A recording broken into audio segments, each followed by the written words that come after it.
અભેદ.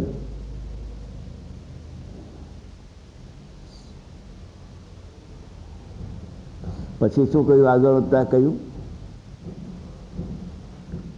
તમને અભેદ આત્મા જણાય છે, એમ કહી દીધું. તમારો આત્મા તમને અભેદ જણાય છે જ્ઞાનમાં. તમે માનતા નથી. અમે શું કરીએ? બાળગોપાળ સૌને જણાય છે કે નહીં?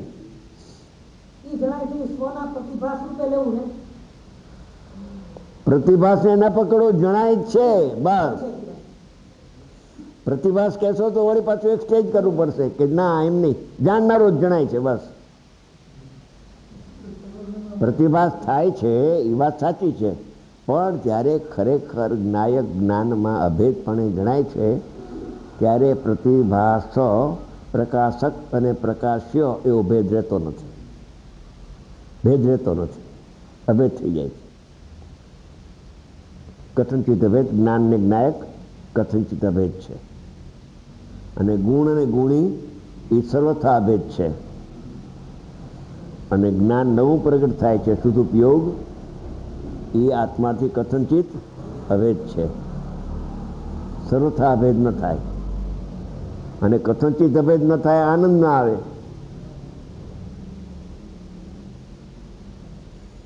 સર્વથા અભેદ થાય તો જ્ઞેયનો નાશ થાય ને ધ્યેયનો નાશ થાય. જેની વાત છે. જ્ઞાનની પર્યાય સર્વથા અભેદ થાય છે એમ જો કોઈ લે તો ધ્યેયનો નાશ થઈ જાય. કેમ કે ધ્યેયમાં તો પર્યાયથી રહિત જ લીધું છે અને છે એવું સ્વરૂપ. તો એ સર્વથા અભેદ માને તો એ ધ્યેય ક્યાં રહ્યું?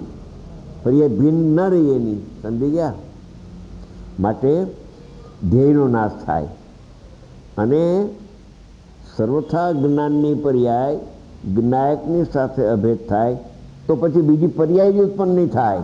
કથનચિત અભેદ થાય છે માટે બીજી પર્યાય કથન ઉપતંત્રી કથનચિત, બધી કથનચિત કથનચિત કથનચિત કથનચિત આવ્યા કરે. શબ્દની વિકલ્પને એવું પરિણમન થયા કરે તો શુદ્ધિની વૃદ્ધિ ન થાય. પેલી પર્યાય 51 નંબરની પર્યાય સર્વથા અભેદ થઈ જાય તો દ્રષ્ટિનો નાશ થઈ જાય, વિષયો નહીં. હવે સર્વથા અભેદ થયો 51 નંબરની પર્યાય તો 52 નંબરની પર્યાયનું શું થાય? માટે કથનચિત અભેદ થઈને વ્યય થાય, અભેદ થઈને વ્યય થાય, અભેદ થઈને વ્યય થાય. અભેદ થતી થતી વ્યય થઈ જાય છે. જ્યાં અભેદ થતી થતી વ્યય થાય છે ત્યાં બીજી પર્યાય ઉત્પન્ન થઈ, એ પણ અભેદ થતી થતી અભેદ થતી થતી એમ કરતા કરતા સાદી અનંતકાળ સિદ્ધ અવસ્થા પ્રગટ થઈ જાય. જીવંત રાખવું જોઈએ. હા,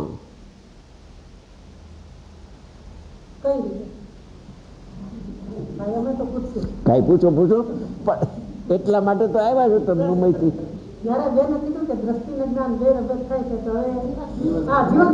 બે જીવંત રહે છે એમ કહ્યું કે દ્રષ્ટિને જ્ઞાન બે જીવંત એમ રહે છે કે પહેલા તો જો દ્રવ્યની સન્મુખ થઈ અને સદુપયોગ થયો એ તો પર્યાય થઈ, બરાબર.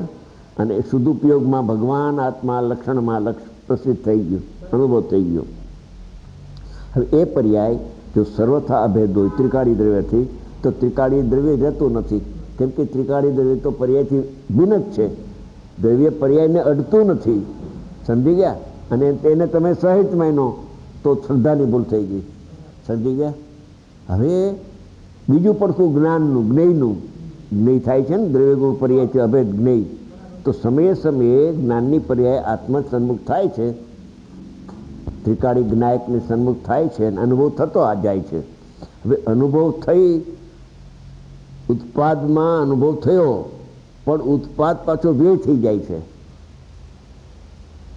એટલે ઉત્પાદ જો વ્યય થયો અને બીજી પર્યાયનું ઉત્પાદ ન થાય તો સમ્યજ્ઞાન રહેતું નથી. એટલે ઉત્પાદ થતા થતા અભેદ થાય છે. ત્યાં ઉત્પાદ નો થાય છે વ્યય, એ થાય છે દ્રવ્યમાં ભળી જાય છે અંદર. ત્યાં બીજી પર્યાય તરત જ આમ લાઈન સર છે, બીજી પર્યાય ઉત્પાદ થાય છે. એમાં આનંદની વૃદ્ધિ કરતી ઉત્પન્ન થાય છે. પેલા 51 નંબરમાં આનંદ થોડો હતો, 52 નંબરમાં આનંદ વૈધો, અને છતાં કથનચિત અભેદ થાય છે, સર્વથા અભેદ થતો નથી. અને જો અભેદ ન થતો હોય તો આનંદ ના આવત. અભેદ થાય છે એમાં જ્ઞેય રહ્યું, સર્વથા અભેદ નથી થતો એમાં ધ્યેય રહ્યું. ધ્યેય ને જ્ઞેય સુરક્ષિત રહી ગયા. જેની વાત છે. આ જે પર્યાય ઉપસ્થિત થયું તો દ્રવ્યમાંથી ઉપસ્થિત થયું, દ્રવ્ય તો શુદ્ધ જ છે. હા. એમાંથી જે વસ્તુ નીકળી છે તો શુદ્ધ જ નીકળે. નહીં, શુદ્ધ નહીં, પર્યાય નીકળે છે. પછી જે પર્યાય નીકળી એ શુદ્ધ નહીં, શુદ્ધ નહીં, પર્યાય નીકળે, સ્વચ્છ. સ્વચ્છ. તો હા, સ્વચ્છ ને શુદ્ધનો ફેર શું ભાઈ? મોટો ફેર. જો એ પર્યાય સ્વચ્છ છે, હા. એ પર્યાય આત્મ સન્મુખ થઈને આત્માને જાણે તો શુદ્ધ પર્યાય થઈ ગઈ, શુદ્ધ ઉપયોગ થઈ ગયો. તો નીકળતાની સાથે તો નીકળતાની સાથે કાં સ્વસન્મુખ અને કાં પરસન્મુખ. તમારા હાથની વાત છે, તમારા હાથની વાત છે. જાણનાર જણાય છે કે પર જણાય છે એ તો તમારા હાથની વાત છે. એમાં સ્વપર પ્રકાશક બે છે, જે પર્યાય પ્રગટ થાય ને એમાં સ્વ અને પર બે નો પ્રતિભાસ થાય કે નહીં થાય? તો તમે પરના પ્રતિભાસને પકડો તો અજ્ઞાન, અને સ્વના પ્રતિભાસને પકડો તો સમ્યક એટલી વાર છે બસ.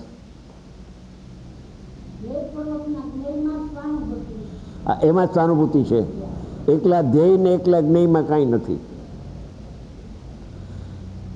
એકલું થાય જ નહીં જ્ઞેય, પણ ધ્યેયપૂર્વક જ જ્ઞેય થાય. સાચું.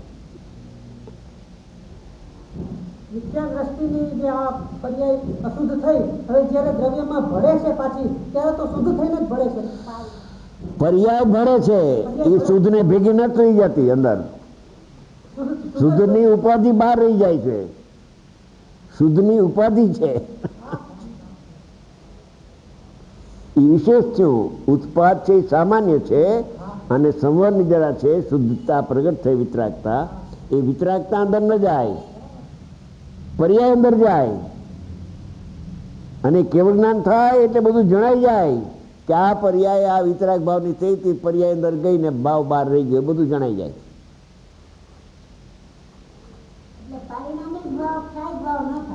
પારણામિક ભાવ રૂપે થઈ જાય પર્યાય. મિથ્યાત્વની પર્યાય છે તો મિથ્યાત્વ બહાર રહી જાય, અને શ્રદ્ધાની પર્યાય જે થઈ એ પર્યાય ઉત્પાદ છે ને એ વ્યય થઈ ને દ્રવ્ય થઈ જાય, પારણામિક ભાવ થઈ જાય. અને આવું એક પરિણમન થઈ ગયું હતું, એ યોગ્યતા એમાં રહી ગઈ. એ યોગ્યતાનું જ્ઞાન થાય પાછું.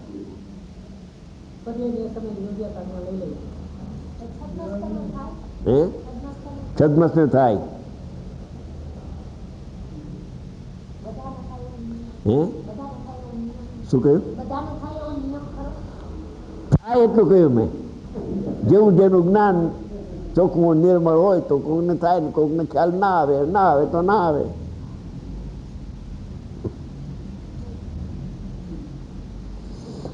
ગઈકાલે ક્રોધ આવ્યો તો એવું જ્ઞાન થાય કે નહીં થાય? આજે ક્રોધ નથી, પણ ગઈકાલે જરાક મને ક્રોધ ચડી ગયો તો એવું જ્ઞાન થાય કે ન થાય? ક્રોધ વયો ગયો, પર્યાય અંદર ગઈ, ક્રોધ રૂપે પરિણમિતિ ઉત્પાદ વખતે એનું જ્ઞાન અટાણે થાય કે ન થાય? બસ એમ. એમ કોઈ સારો ભાવ આવ્યો ગઈકાલે, ઊંચો ન્યાય આવી ગયો હોય તો એનું જ્ઞાન થાય અત્યારે, એમાં કઈ વાંધો નહીં, સદમતે થાય. પણ એ વારંવાર એનું રટણ હોય ને એની જ્ઞાનની નિર્મળતા તો થઈ જાય, બધું થાય. આ ખોટો વિચાર આવ્યો તો કાલ, એમે આવી જાય, આવી ગયો તો યોગ્ય વિચાર, ભાઈ એનું જ્ઞાન રહી જાય. જ્ઞાન રહી જાય ને ક્રોધ ના આવે. બોલો, એટલે ક્રોધનું જ્ઞાન જુદું છે, નક્કી થાય. કાંતાબેન, ગઈકાલે ક્રોધ આવ્યો તો એનું આજે જ્ઞાન થાય, પણ હવે જ્ઞાન થાય એનું ક્રોધ આવે? ગઈકાલનો ક્રોધ પછી ઊભો થાય જ થાય? એ વખતે જુદું જ હતું, ક્રોધનું જ્ઞાન જુદું હતું, એમ નક્કી થાય છે. ક્રોધનું જ્ઞાન એક હોત તો આજે પાછું ક્રોધ હારે આવત. ક્રોધ તો આવતો નથી, જ્ઞાન આવે છે. 5 મિનિટ છે હજી, 11:30. જૈન શાસનમાં ભાવસુદ્ધ જ્ઞાનની મહિમા ગ્રંથ છે તો એ કઈ અપેક્ષા છે? ભાવસુદ્ધ, ભાવસુદ્ધ જ્ઞાન. હા, એટલે સમ્યક જ્ઞાન, આત્માનો અનુભવ, એનો જ મહિમા છે અને એ જ જૈન દર્શન છે. શુદ્ધ આત્માની જે અનુભૂતિ છે એનું નામ જ જૈન દર્શન છે. એટલે ભાવસુદ્ધ જ્ઞાન એટલે વિતરાગતા કેવી છે કે જ્ઞાન જ કેવું?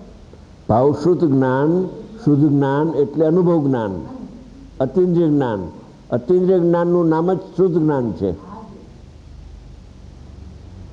શુદ્ધ જ્ઞાન, ભાવશુદ્ધ જ્ઞાન નામ ત્યારે જ પામે છે કે જ્યારે અનુભવ થાય ત્યારે. એનું નામ જ ભાવશુદ્ધ. ત્યાં સુધી દ્રવ્ય શુદ્ધ છે બધું. 11 અંગ દ્રવ્ય શુદ્ધમાં જાય. 11 અંગ છે ને એ દ્રવ્ય શુદ્ધમાં જાય. ઓલું પુસ્તક ને વચનની તો દ્રવ્ય શુદ્ધ છે પણ આ એ દ્રવ્ય શુદ્ધ છે, ભાવશુદ્ધ નથી.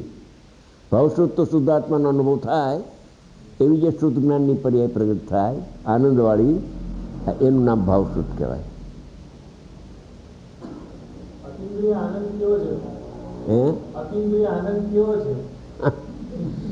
જેને અનુભવ થાય એ જાણી શકે, કહી શકાય તો નહીં, છતાં પણ શાસ્ત્રકારે થોડુંક અનુમાન કરાવ્યું છે કે તને તીવ્ર કષાય આવી ગયો હોય, કદાચ તીવ્ર કષાય કોઈ વખતે, તો ખૂબ દુઃખી તું, દુઃખનો દરિયો ફાટી ગયો, જાણે આજે એવું થઈ ગયું. કોઈને આપઘાત કરવાનું મન થાય ત્યાં સુધીનો કષાય ભાવ આવી જાય, સમજી ગયા. પછી લખે છે કે એ ધીમે ધીમે થોડું ધીમે ધીમે સમાવા માંડ્યો, કષાય ઘટવા માંડ્યો, એકદમ તીવ્ર હતો ને એ ઘટવા માંડ્યો. હાશ, હવે કંઈ શાંતિ થઈ. એવી રીતે કષાય ઘટવાથી જો શાંતિ દેખાય છે તો કષાયના અભાવથી આનંદ આવે કે ના આવે? બસ એનું મન કરી લેવું. ત્યાં સુધી સમજાયું છે. અંદરથી છૂટું પડી જાય. છૂટું જ છે, છૂટાનું ધ્યાન ખ્યાલ આવી ગયો. ખ્યાલ આવી ગયો. જ્ઞાન.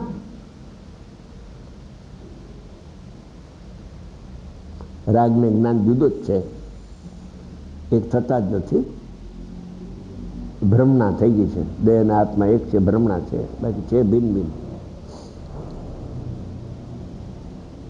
હવે આજ બપોરે 4 થી 5 લેશું, બરાબર? તમારે 4 થી 5 તમારે પ્રસાદી આપવાની છે. અત્યારે તમે અમારી રીતે બધું બોલ્યા, તો 4 થી 5 તમારે જ બોલવાનું છે. ભલે એ તમારા માટે હા, હલવો તૈયાર કરી રાખ્યો છે, એ 4 થી 5 આપી દઈશ. બસ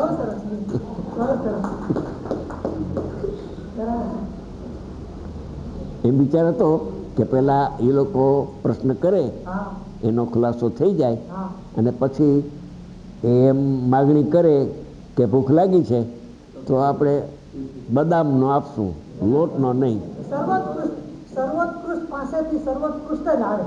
5 મિનિટમાં અનુભવ થાય એવી વાત આવશે. જાજો ટાઈમે લાગે નહીં. એને ધ્યાનથી એની પ્રક્રિયા સાંભળવી જોઈએ કે શું છે આ સંસાર, કેમ ઉત્પન્ન થાય છે અને કેમ મોક્ષ માર્ગ ઉત્પન્ન થતા સંસારનો અભાવ થઈ જાય છે. એ જ્ઞાન કળાથી બધું ખ્યાલ આવી જાય એવું છે.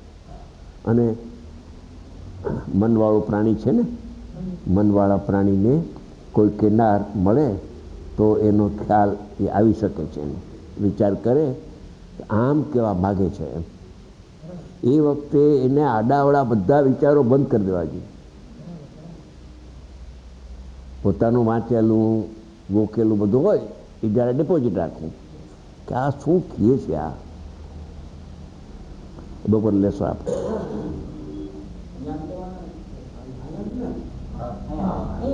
અહીંયા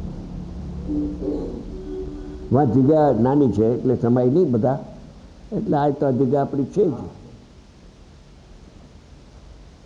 જ્ઞાનીઓને આટલી બધી કરુણા કૃપા હોય છે ભવ્ય જીવો ઉપર, એમાં જ્ઞાનીનું એવું કયું કારણ છે કે જેથી આટલી બધી કૃપા આવે?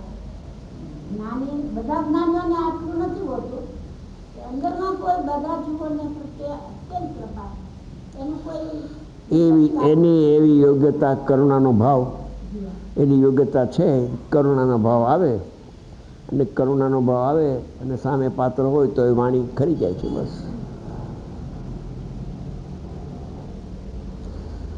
વાણીના કરતા કોઈ નથી, ખરે છે. બસ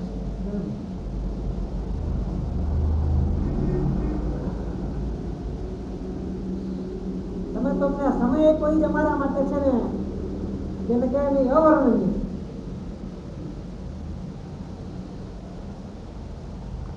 ઠીક છે, તમારી જાણવાની રુચિ જાગી છે એ સારી વાત છે ને આ કરવા જેવું છે. બાકી તો અનંતકાળથી બીજું બધું કર્યું, એક આત્માને જાણવું બાકી રહી ગયું. કમલેશ બધું કર્યું, એક આત્માને જાણવું બાકી રહી ગયું. એક કરોડપતિ માણસ અહીંયા ગુજરી ગયા, ઝવેરી હતા, અમૃતલાલભાઈ ઝવેરી, અમુભાઈ ઝવેરી કાકા કહેવાતા. એને 4 કરોડનો હમણાં બંગલો વેચ્યો, એના દીકરા હોય, પોતે ગુજરી ગયા. તો અવારનવાર આમ અમારા દૂરના થોડા સગા થાય એટલે જતા હતા. મુમુક્ષ હતા આપણા નાનલભાઈના સગા.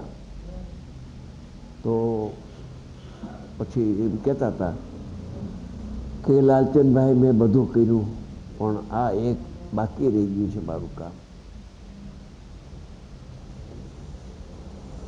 એ બાકી રહી ગયું, બસ રહી ગયું. એટલે સાઈડ બિઝનેસ ચાલુ કરી દેવી જોઈએ. મેઇન બિઝનેસ નિવૃત્તિ આવતા વાર લાગે, ક્ષેત્રકાળ ભાવ કૌટુંબિકના કારણે, પણ એને સાઈડ બિઝનેસ અડધો કલાક, 2 કલાક જેટલો ટાઈમ હોય એટલું. સત્સમાગમ ન હોય તો શાસ્ત્રનું વાંચન. ગુરુદેવના 11 ભાગ બહાર પડી ગયા છે. સાહિત્ય તો ઢગલાબંધ છે. ટેપ 9000 બહાર પડી ગઈ છે ગુરુદેવની.